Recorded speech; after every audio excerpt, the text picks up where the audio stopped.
Hello everyone and welcome to codon 3। आज का जो वीडियो है वो एक क्वेरी है बाय मेघना पाधियार और उनका क्वेश्चन है sir can you explain the conformational and non sequential epitopes and thank you मेघना for asking this question and मैं इसको आंसर करता हूँ। And this comment was on my video that was antigenicity immunogenicity and properties.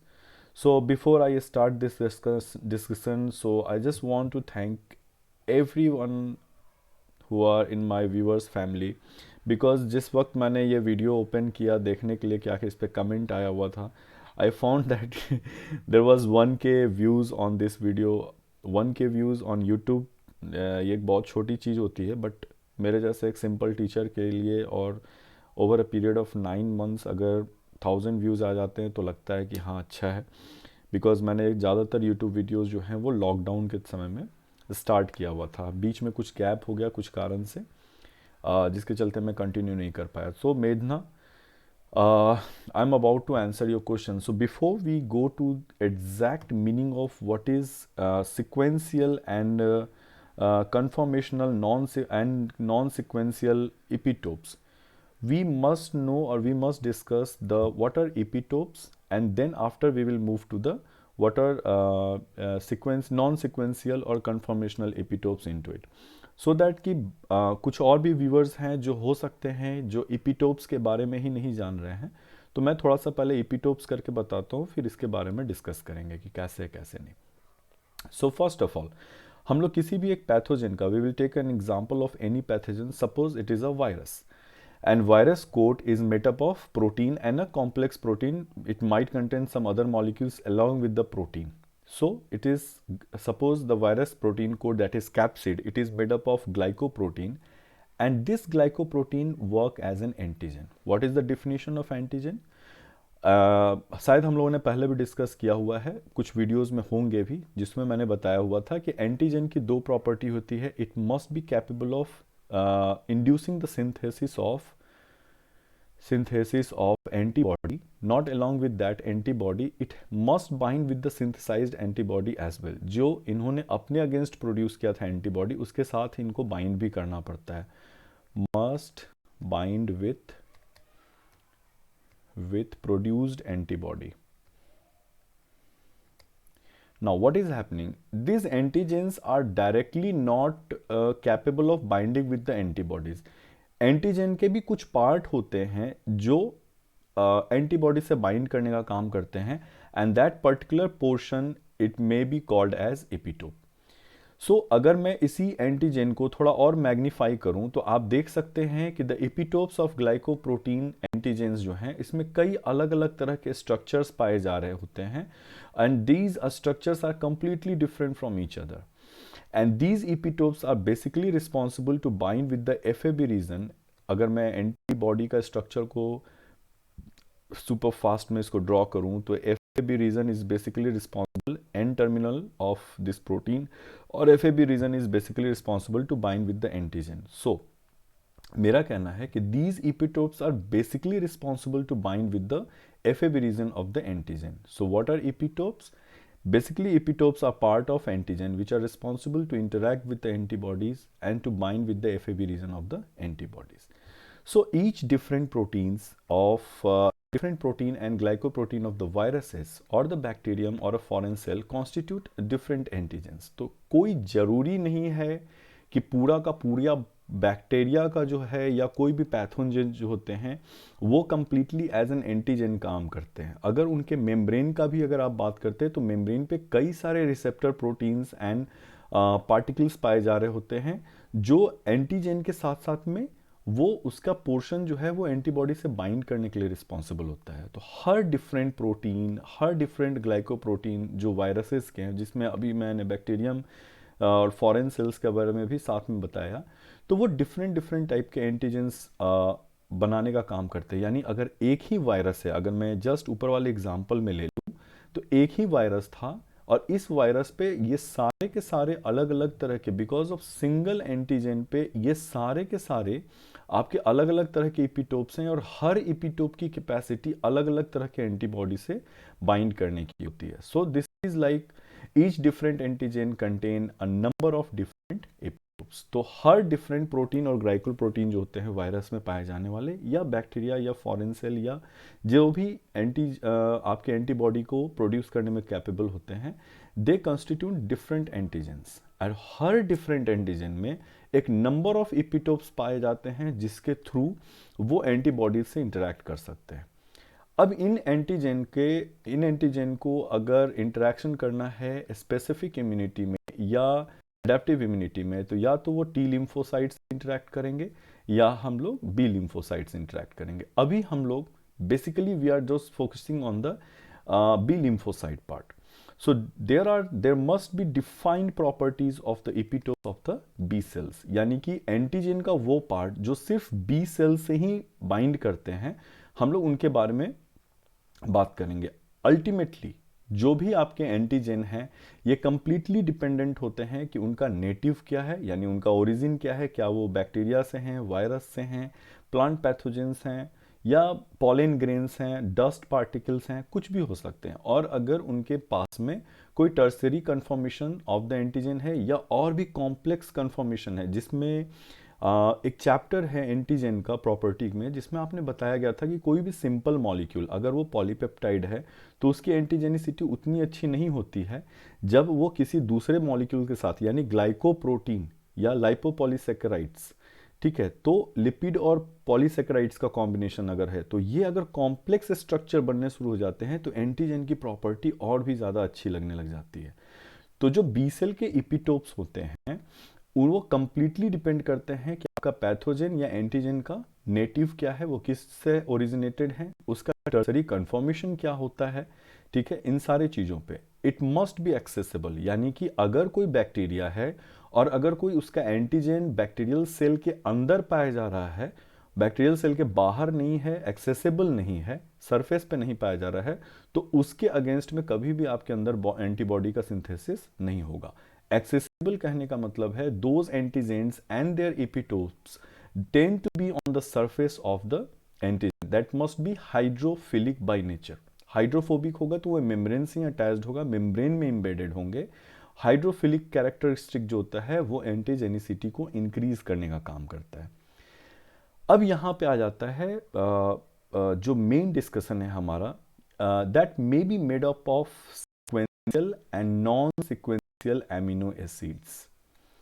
The sequences, epitopes made up of a non-sequential amino acids, the sequences are called conformational epitopes.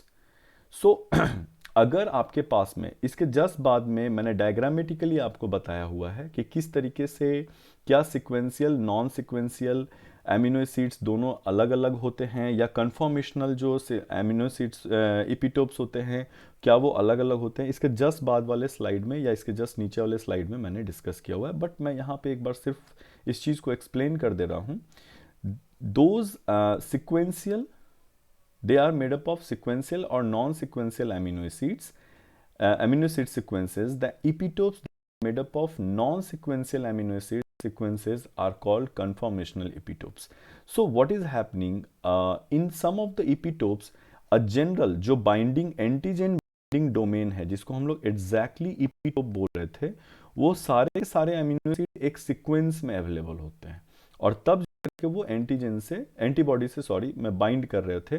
जबकि कुछ amino acids ऐसे होते हैं या polypeptide chain ऐसे होते हैं जहां के एक डिस्टिंक्ट एमिनो एसिड सीक्वेंसेस का रिस्पॉन्सिबल होते हैं, अगर वो कंबाइन करेंगे तभी जाकर के वो एंटीबॉडी से बाइंड कर सकते हैं। तो ये जो पॉलीपेप्टाइड चेन है इसका एक फॉर्मेशन चेंज करता है ताकि वो एंटीबॉडी से बाइंड कर सके। मैंने थोड़ा सा कलर में चेंज कर दिया यहाँ पे कि this portion of the protein and this portion of the protein are responsible for being an efficient and epitope और एन एंटीजन डिटर्मिनेंट, या एपिटोप कहो, एंटीजन डिटर्मिनेंट फिर थोड़ा सा और एक्सप्लेन करना पड़ेगा कि क्या है क्या नहीं।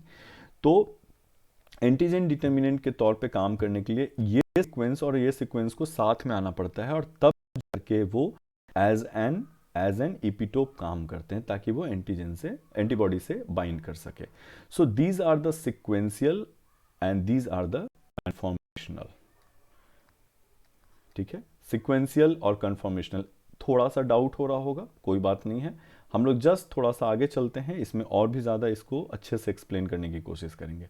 सो इपिटोप, जो बी सेल के इपिटोप हैं, उनकी प्रॉपर्टी क्या होती है कि they bind to a soluble antigen, यानी कोई भी एंटीजन से वो सॉल्युबल एंटीजन जो आपके बॉडी में अवेलेबल है बाइंड करते हैं। मेजर हिस्टोकॉम्पेटिबिलिटी कॉम्प्लेक्स, जिसको हम लोग एमएचसी मॉलिक्यूल्स भी बोलते हैं, हम लोग को उनकी रिक्वायरमेंट नहीं होती है। और आपको पता होगा कि एमएचसी क्लास 1 क्लास 2 को टी हेल्पर सेल और टी साइटोटॉक्सिक सेल्स को रिस्पेक्टिवली ज़रूरत पड़ रही होती है, which we will discuss in the any other videos, अभी नहीं।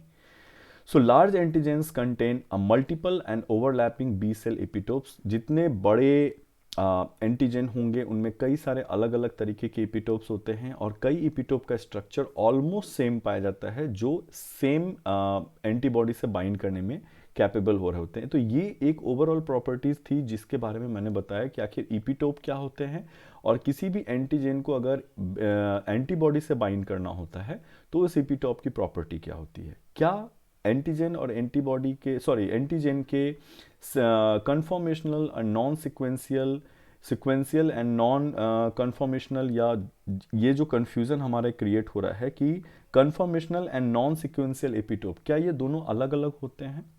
ये जो सवाल था, क्या वो दोनों अलग अलग होते हैं? Of course yes.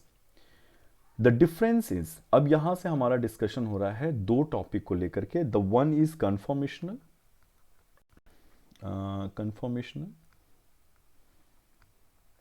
And non sequential. दो चीज़ें हैं, मैंने कलर चेंज कर देना है ताकि आपको समझ में आ जाए कि non sequential, these two are completely different topics, non conformational and non sequential. Fumble हो जाता है जब वीडियो बनता है, तो कई बार इधर उधर बोलने में गड़बड़ी हो जाती है। खैर, yes, these two topics and these two portion of antigens, they are completely different from each other only in the 3D structure।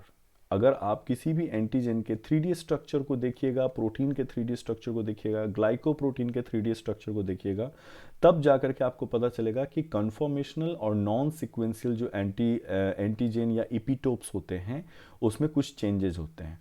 This makes some differences when the protein change their shape. The antibody which recognize the conformational epitope are usually not well suited for the lab work as the proteins are often denatured here। मान लीजिए अगर आपके पास में ये एक normal protein है, मैं अगर इसको ज़रा सा ऊपर कर लूँ, ये एक लीनियर इपिटोप का स्ट्रक्चर आपको बताया जा रहा है, और यहाँ पे कई सारे कॉम्प्लेक्स प्रोटीन हो सकते हैं जिसका एक डोमेन है जो as a linear chain of amino acids हैं, और वो आपके एंटीबॉडी से बाइंड करने के लिए कैपेबल होते हैं। So anti binding site of antigen, these are the antigen binding site of site for antigen, and usually they are called FAB region on the antibodies. So linear epitope जो हैं amino acid residues होते हैं, and they are adjacent in the polypeptide chain. Adjacent in the sense कि they are not embedded inside the structure and they do not usually contribute in the 3D structure। जो आपके tertiary structure होते हैं उसमें कोई खास contribution इनका नहीं होता है। लेकिन जब आप डिसकंटिन्यूअस में देख रहे होते हैं तो मैं एक केसेस बताता हूँ जिसमें आपको समझ में आ जाएगा। मान लीजिए ये हमारा एक नॉर्मल प्रोटीन था, और किसी भी तरीके के म्यूटेशन होने के चलते और उसमें अगर कोई प्रोटीन में चेंज आ रहा होता है तो हमारा बॉडी जो होता है उसको रिकॉग्नाइज करने का काम करता है। And these are the discontinuous, as you can see that the region which is responsible to bind with this polypeptide chain, FAB region, do contain some of the amino acid sequences at the distance। at the distance अगर मैं इसको erase करूं तो आपको समझ में आ जाएगा कि एक प्रोटीन जो था वो यहाँ से बनता हुआ और फिर उसका चेन है और पर्टिकुलर एमिनो एसिड सीक्वेंसेस हैं which is responsible to bind with the antigen, bind with the antigen binding cleft of the antibody। तो ये जो आपके discontinuous epitopes हैं, they are created from the amino acid residues located in the different part of the polypeptide chain। तो adjacent part में कहने का मतलब क्या हुआ कि जो भी amino acid जस्ट अगल बगल में polypeptide chain में अवेलेबल हैं, इनको हम लोग लीनियर epitope बोलते हैं। ठीक है, लीनियर इपिटोप्स बोला जाता है। और वो एमिनो एसिड सीक्वेंस जिसमें आपके पॉलीपेप्टाइड चेन के एक डिस्टेंट एमिनो एसिड जो हैं यानी कि अगर मैं यहाँ से यहाँ तक ड्रॉ करूँ, एक सिर्फ समझाने की बात कर रहा हूँ कि यहाँ से यहाँ तक में ये फर्स्ट अमीनो एसिड है और ये 100 अमीनो एसिड है, तो मैं ये बताऊँ कि 10 और 90 नंबर यानी 10 नंबर और 90 नंबर के जो अमीनो एसिड सीक्वेंस होते हैं, these combination are required for being an antigen और एपीटोप। ठीक है, एपीटोप बनाने के लिए 10 नंबर अमीनो एसिड के आसपास का सीक्वेंस और 90 नंबर अमीनो एसिड के आसपास का सीक्वेंस जो होता है वो एक एपीटोप बनाने के लिए ज़रूरत है। तो because it is not continuous, एक गैप के बाद कुछ अमीनो एसिड का सीक्वेंस है जो एपीटोप बनाने के लिए रिस्पॉन्सिबल है, तो हम लोग इसको आपको डिसकॉन्टिन्यूअस नॉन सिक्वेंशियल एपीटोप बोलते हैं। एंड सिक्वेंशियल एपीटोप क्या होते हैं, जहां पे किसी प्रोटीन में लगातार 10, 11, 12, 13, 14 इस नंबर के सीक्वेंस के जो एमिनो एसिड हैं, अगर वो एपीटोप बना रहे होते हैं तो हम लोग उसको लीनियर एपीटोप बोलते हैं। होपफुली मेघना, मुझे ऐसा मतलब मैं आई जस्ट विश कि जो भी छोटा मोटा एक डाउट था, अच्छा क्वेश्चन था, मैंने उसको क्लियर करने में सफल रहा हूँ। And hopefully I would have satisfied your question and query. And thank you all viewers for, जब मैं इस पे वॉच किया हूँ, that 1000 views have like made me really happy today. And keep on viewing, and please ask the questions so that I have it encourages me as a teacher to answer your questions. Thank you, and thank you again.